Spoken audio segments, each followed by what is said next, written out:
Olá, pessoal do sexto ano, aqui é a professora Bárbara e vamos para mais uma semana com os nossos vídeos. Nessa semana nós vamos falar sobre frações, nossa atividade 23 e 24. Bom, para quem não sabe, os números fracionários surgiram da necessidade de representar uma medida que não possui uma quantidade inteira de unidades. Como assim? Eles surgiram para repartir, no caso, dividir a unidade de medida.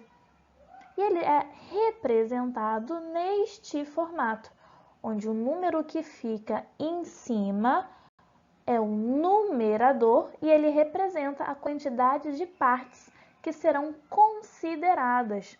O número de baixo é o denominador e ele é a quantidade de partes do todo, é o total de partes. O numerador, a quantidade que será considerada.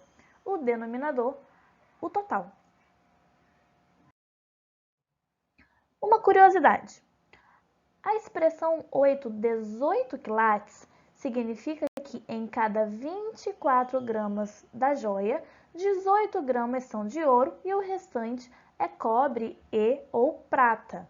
Sendo assim, a expressão ouro 14 quilates significa que em cada 24 gramas de joia, há quantos gramas de ouro?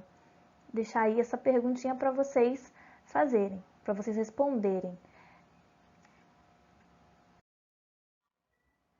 Bom, como que nós lemos as frações? Na leitura de uma fração, nós lemos primeiro o numerador e depois o denominador.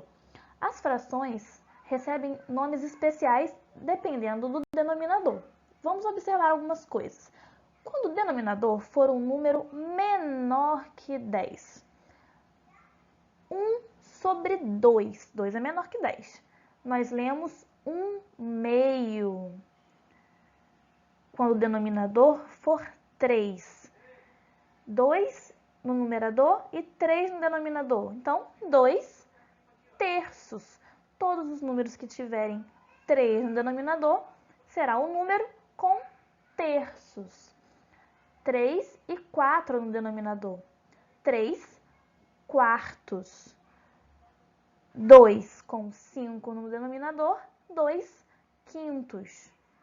5 com 6 no denominador, 5 sextos.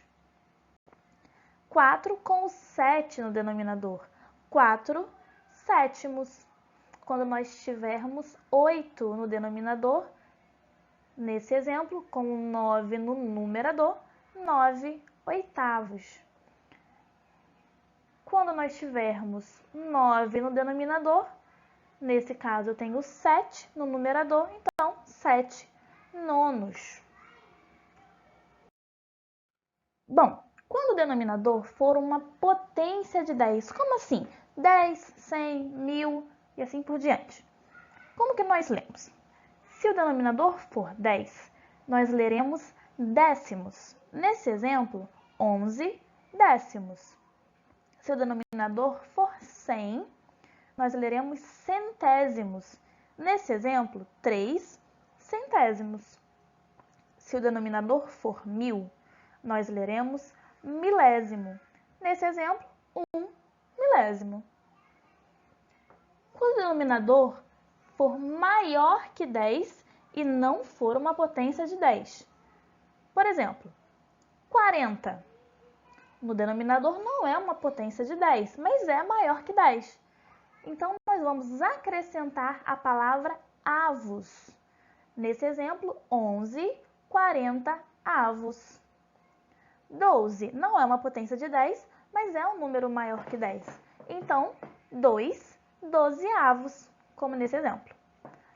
Um outro exemplo, 25. Também não é uma potência de 10, mas é um número maior do que 10. 5, 25 avos.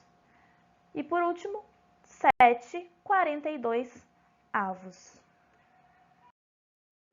Na primeira lista tem essa primeira questão, que é apenas para vocês escreverem como nós lemos cada uma dessas questões de acordo com o que eu acabei de explicar. Na Na segunda questão, vocês vão fazer igual o exemplo, onde vocês vão representar a parte não colorida em forma de fração. Nesse caso, eu tenho 4 partes, então esse é o meu total, e apenas uma não está colorida. Logo, a fração é 1/4. Vocês farão o mesmo para os outros exemplos. Na segunda lista, tem alguns probleminhas que envolvem frações. A primeira questão diz que um grupo de 224 pessoas verificou-se que 1/8 dessas pessoas nasceram no Nordeste. Quantas pessoas desse grupo nasceram no Nordeste? Bom, é como se eu quisesse dividir eles em 8 grupinhos e fosse considerar um só. O que eu preciso fazer então? Dividir o total de pessoas por 8 para saber quantas pessoas desse grupo nasceram no Nordeste. Na segunda questão, diz que Mariana adora água de coco e comprou uma certa quantidade para o aniversário dela. Foram consumidos 18 cocos, o que era 1/4 da quantidade encomendada. Quanto será que ela encomendou? Bom, 18 é um pedacinho de 4. 4 pedacinhos iguais. Bom, para saber o total, eu só preciso então multiplicar esse valor por 4, já que são 4 pedacinhos de 18 cocos. Na terceira questão, diz que o orçamento de uma prefeitura prevê uma verba de 4,5 milhões de reais para a educação. Desse montante, 4/5 são direcionados para o ensino fundamental. Qual é a verba que vai para o ensino fundamental? Bom, 4/5 é como se eu dividisse esse valor total em 5 pedacinhos e pintasse 4. Para saber esse valor, eu preciso fazer a divisão dele por 5 e depois eu multiplico ele por 4. Ou o contrário, multiplico ele por 4, depois divido ele por 5. A última questão diz que uma fábrica produz uma quantidade N de brinquedos para uma loja. Na entrega, 75 brinquedos apresentaram um defeito, o que era 1/6 dos brinquedos que foram produzidos. Quantos brinquedos foram produzidos? Mesma coisa, é como se eu tivesse 6 grupinhos de brinquedos. Apenas um deles apresentou defeito. Esse grupo tinha 75 brinquedos. Os outros grupos também têm 75 brinquedos. Quantos brinquedos tem no total? É só multiplicar. Bom, então está na hora de vocês irem lá fazer esses exercícios que eu expliquei e qualquer dúvida entre em contato comigo.